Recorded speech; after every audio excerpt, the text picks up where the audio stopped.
The picture of Dorian Gray, a portrait of eternal youth and corrupted soul. In the heart of Victorian London, where fog clung to cobblestone streets and gaslight cast eerie shadows, there lived a young man of extraordinary beauty. Dorian Gray, with his golden hair and piercing blue eyes, was the toast of society, the muse of artists, and the object of desire for both men and women alike. But beneath his angelic exterior lurked a darkness that would soon consume him. All because of a simple portrait and a careless wish. Our tale begins in the opulent studio of Basil Hallward, a talented painter known for his ability to capture the very essence of his subjects on canvas. The air was heavy with the scent of oil paints and turpentine as Basil put the finishing touches on his masterpiece, a full-length portrait of Dorian Gray. "It is your best work, Basil," drawled Lord Henry Wotton, a notorious hedonist and Basil's close friend, as he lounged on a divan, cigarette in hand. "You've truly captured the boy's beauty. It's almost unearthly." Basil stepped back from the canvas, his eyes shining with a mixture of pride and something deeper, more personal. "Dorian has been the most perfect subject," he murmured. "I fear I've put too much of myself into this painting." At that moment, the subject of their discussion entered the studio. Dorian Gray, barely 20 years old, moved with the grace of a Greek god come to life. His presence seemed to illuminate the room, drawing all eyes to him. "Is it finished, then?" Dorian asked, his voice melodious and eager. "May I see it?" Basil hesitated, suddenly reluctant to reveal his work. But Lord Henry, ever the instigator, pulled away the covering with a flourish. Dorian stood transfixed before the portrait. It was as if he were gazing into a mirror, but one that reflected not just his outward appearance, but the very core of his being. Every detail was perfect: the curve of his lips, the spark in his eyes, the golden glow of youth that seemed to radiate from the canvas. "It's beautiful," Dorian whispered, his voice tinged with awe and a hint of narcissism. "Is this truly how you see me, Basil?" "It is you, Dorian," Basil replied, his voice thick with emotion. "In all your perfect youth and beauty." Lord Henry, sensing an opportunity, slithered closer to Dorian. "Yes, you are beautiful now, my dear boy," he purred, his words dripping with honeyed poison. "But think, in time, this portrait will remain forever young, while well, you will grow old. Your golden hair will turn gray, your smooth skin will wrinkle, and all this glorious beauty will fade away." Dorian's face fell, the joy of moments ago replaced by horror at the prospect of aging. "No," he cried out, his voice anguished. "It isn't fair. If only it were the other way around.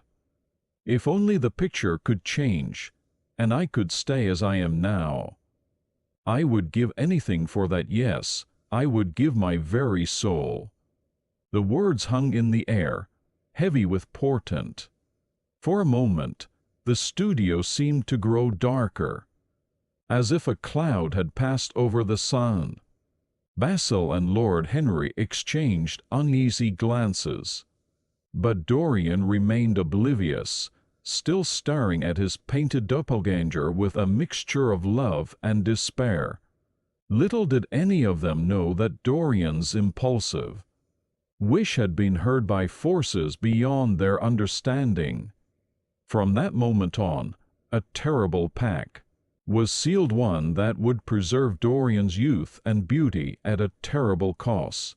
In the days and weeks that followed, Dorian threw himself into a life of pleasure and excess, guided by Lord Henry's philosophy of new hedonisms.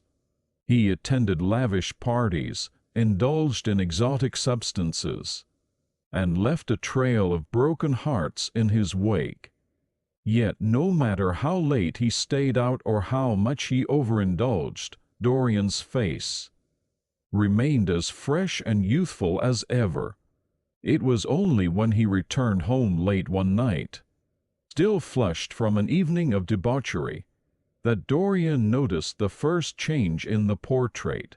As he gazed up at the painting, illuminated by flickering gaslight, he saw a subtle alteration, a faint sneer, marring the perfect curve of the painted lips. Dorian stumbled back, his heart racing. Surely it was a trick of the light, or perhaps the influence of the champagne he had consumed. But as he looked closer, he could not deny the change.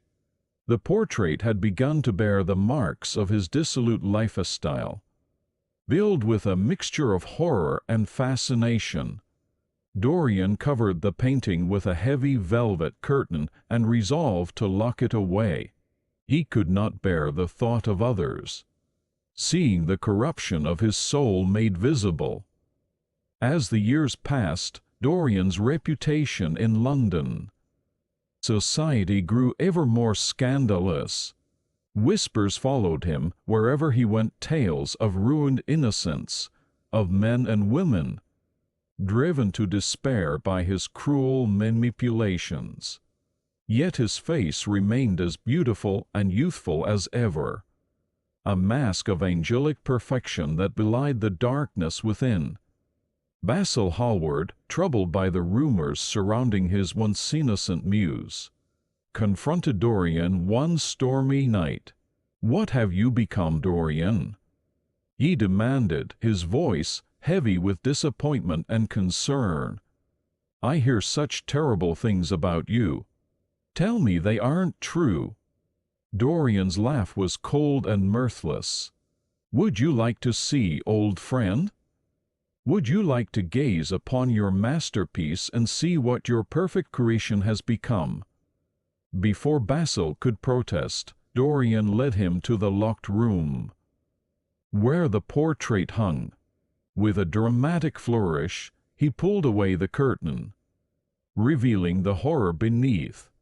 The painting had become a nightmarish reflection of Dorian's corrupt soul. The once beautiful face was now twisted with cruelty and vice. The eyes, once clear and innocent, now gleamed with malice. Every sin, every cruel deed, every moment of selfish indulgence was etched into the canvas in grotesque detail. Basil recoiled in horror, his face pale with shock.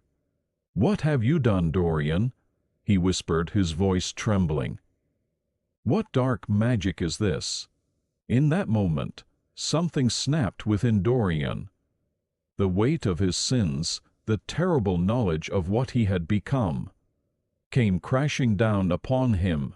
With a cry of rage and despair, he seized a knife from a nearby table and plunged it into Basil's heart. As the painter's lifeblood stained the floor, Dorian watched in fascinated horror as a fresh streak of red appeared on the painted hand in the portrait. He had crossed a line from which there was no return. The murder of Basil Hallward marked a turning point in Dorian's descent into depravity. With the blood of his friend on his hands, he found himself spiraling ever deeper into a world of dark pleasures and terrible crimes. He became a frequent visitor to the opium dens of the East End, seeking oblivion in clouds of narcotic smoke. In these dimly lit, labyrinthine establishments, Dorian would lose himself for days at a time, his beautiful face a stark contrast to the haggard addicts around him. It was in one such den that Dorian encountered James Vane, the brother of Sybil Vane, a young actress whom Dorian had loved and discarded years ago, driving her to suicide. James, his face twisted with grief and rage, swore vengeance upon the man who had destroyed his sister. But when he saw Dorian's youthful face, he doubted his own memory. How could this young man be the same person who had ruined Sybil nearly 2 decades earlier? Dorian escaped, his heart pounding with the thrill of a near brush with death. But the encounter left him shaken, forcing him to confront the magnitude of his crimes and the precariousness of his situation. How long could he continue to hide behind his mask of youth and beauty? As the years wore on, Dorian's existence became a twisted parody of life. He moved through London society like a beautiful ghost, eternally young while those around him aged and withered. He watched as friends grew old and died, as fashions changed and the world moved into a new century. And all the while, locked away in that secret room, the portrait bore witness to the true horror of his soul. Dorian began to be plagued by paranoia and guilt. He imagined accusers lurking in every shadow, and the weight of his sins pressed down upon him like a physical force. He took to wandering the streets at night, haunting the same sordid neighborhoods where he had once sought pleasure, now finding only reminders of his monstrosity. It was on one such night, as a thick fog rolled in from the Thames, that Dorian had a chance encounter that would set in motion the final act of his tragic tale. He quite literally bumped into a young woman, barely more than a girl, who was hurrying along the gaslit street. As he steadied her, he was struck by her innocence and beauty, so reminiscent of his own lost youth. "I'm so sorry, sir," the girl stammered, her eyes widening as she took in Dorian's ethereal beauty. "I didn't see you in the fog." Dorian found himself captivated by the girl's freshness and purity. For a moment, he saw a glimmer of hope, perhaps, by saving this innocent soul from the squalor and vice of London's underbelly, he could begin to atone for his past sins. "It's quite all right," he replied, flashing her a dazzling smile. "May I ask your name?" "Emily, sir. Emily Hargrove." "Well, Emily Hargrove, it's not safe for a young lady to be out alone at this hour. Allow me to escort you home." As they walked, Dorian learned that Emily was an orphan, struggling to make ends meet as a seamstress. Her story touched something long dormant in Dorian's heart, and he resolved to help her. Over the following weeks, he used his considerable wealth and influence to secure Emily a position in a respectable household and to provide her with an education. For the first time in years, Dorian felt a glimmer of genuine happiness. His interactions with Emily were pure, untainted by the selfish desires that had driven so much of his life. He began to hope that perhaps it wasn't too late for redemption.